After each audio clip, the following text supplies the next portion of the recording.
নমস্কার বন্ধুরা, আমি শান্তনু আর আপনারা দেখছেন ইনভেস্টর শান্তনু। আমি কোনো বড় ইনভেস্টর নই, আমি একজন সাধারণ মধ্যবিত্ত ঘরের ছেলে যে নিজের ফিউচারটাকে একটু সিকিওর করার জন্য ধীরে ধীরে মিউচুয়াল ফান্ডে ইনভেস্টমেন্ট শুরু করেছি। সত্যি কথা বলতে বন্ধুরা, আজ পর্যন্ত আমার এই ইনভেস্টমেন্ট থেকে আমি এখনও পর্যন্ত কোনো প্রফিট পাইনি।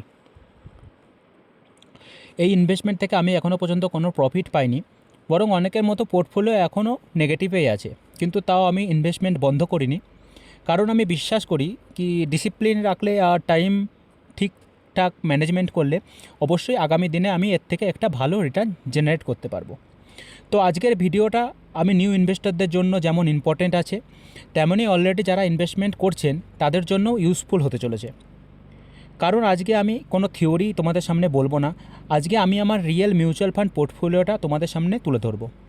আপনি যদি এই চ্যানেলে নতুন হয়ে থাকেন তবে অবশ্যই সাবস্ক্রাইব করে নিন, কারণ এখানে কোনো ফেক প্রমিস দেওয়া হয় না, এখানে কোনো ওভার অ্যাক্টিং করা হয় না, আমি আমার রিয়েল জার্নিটা তোমাদের সাথে শেয়ার করে থাকি। তো এখন চলুন এক এক করে দেখি কোন কোন ফান্ড রয়েছে এবং কত টাকা করে ইনভেস্ট করেছি এবং তার ফিউচার ভ্যালু, প্রেজেন্ট ভ্যালু কী এবং ফিউচারে আমার এটা নিয়ে কী প্ল্যান আছে। তো দেখতেই পাবে তোমরা, এখনও পর্যন্ত আমি 4,15,952 টাকা ইনভেস্ট করেছি, যেটার এখন বর্তমান ভ্যালু কমে গিয়ে হয়ে দাঁড়িয়েছে 4,01,800 টাকা। বেশ কিছু ফান্ড রয়েছে এখানে। তো এই ফান্ডটি Motilal Oswal mid cap fund রয়েছে। এই ফান্ডটিতে আমি ধীরে ধীরে 1,34,000 টাকা 93 টাকা বিনিয়োগ করেছি, যেটা মার্কেট ডাউন টার্ন থাকার কারণে যেটা কমে গিয়ে প্রায় 1,19,000 টাকা হয়ে গিয়েছে। আপাতত লস থাকলেও আমি এই ফান্ডটি থেকে বেরোচ্ছি না, কারণ আগামী দিনে ভালো একটি রিটার্ন দিতে পারে। দ্বিতীয় ফান্ডটি রয়েছে এইচডিএফসি মিড ক্যাপ ফান্ড। এই ফান্ডটি নিয়ে অনেকের মতো আমারও একটা এক্সপেকটেশন ছিল, যেখানে আমি 69,996 টাকা, মোটামুটি 70,000 টাকা বিনিয়োগ করেছি। বেশ কিছু টাকা রিটার্ন পেয়েছি এর থেকে, যার এখন বর্তমান ভ্যালু হয়ে দাঁড়িয়েছে 75,311 টাকা। পরবর্তী ফান্ডটি Motilal Oswal large and mid cap fund, যেটাতে আমি 52,000 টাকা বিনিয়োগ করেছি, যার এখন বর্তমান ভ্যালু হয়ে দাঁড়িয়েছে 49,585 টাকা।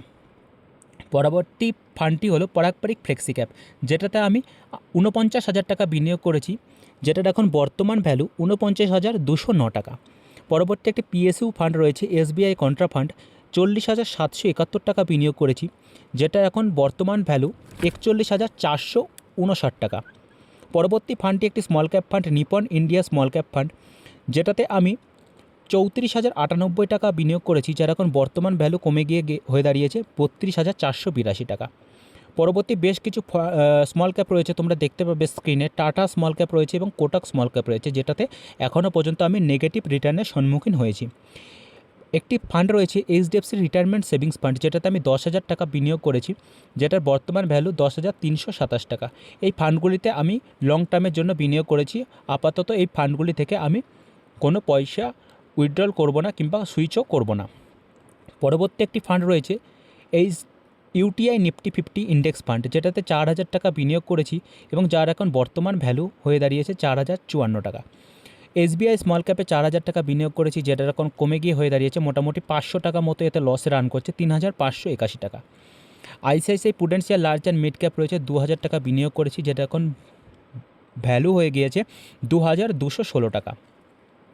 তো তোমরা পোর্টফোলিওটা দেখে তোমাদের কেমন লাগলো? আমি বেশ কিছু টাকা জমিয়ে 4,15,952 টাকার একটা পোর্টফোলিও তৈরি করেছি এবং এতে আমার এসআইপি এখনও কন্টিনিউ আছে, তোমরা দেখতেই পাবে। আগামী দিনে আজকে আমার এসআইপি কন্টিনিউ চলছে HDFC mid cap, UTI Nifty 50 এবং পারাকপারিক ফ্লেক্সি ক্যাপ। তো ভিডিওটা শেষ পর্যন্ত দেখার পরে আমার পোর্টফোলিও দেখে তোমাদের কেমন লাগলো কমেন্ট করে অবশ্যই জানাবেন। আর তার সাথে সাথে আপনার পোর্টফোলিওর অবস্থা এখন কেমন সেটাও শেয়ার করতে ভুলবেন না।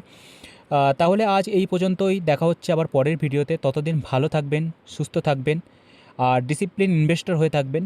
মার্কেট নিচে গেলেও প্যানিক হবেন না, কেউ প্যানিক হয়ে সেল করবেন না। আর ইনভেস্টমেন্ট জারি রাখুন, এসআইপি কন্টিনিউ করুন। দরকার হয় আপনার এসআইপি অ্যামাউন্টটাকে একটু কমিয়ে দিন, কিন্তু এসআইপি কন্টিনিউ রাখুন, কারণ লং টার্মে অবশ্যই আপনি এর থেকে একটা ভালো রিটার্ন পাবেন। তো ভালো থাকবেন, সুস্থ থাকবেন।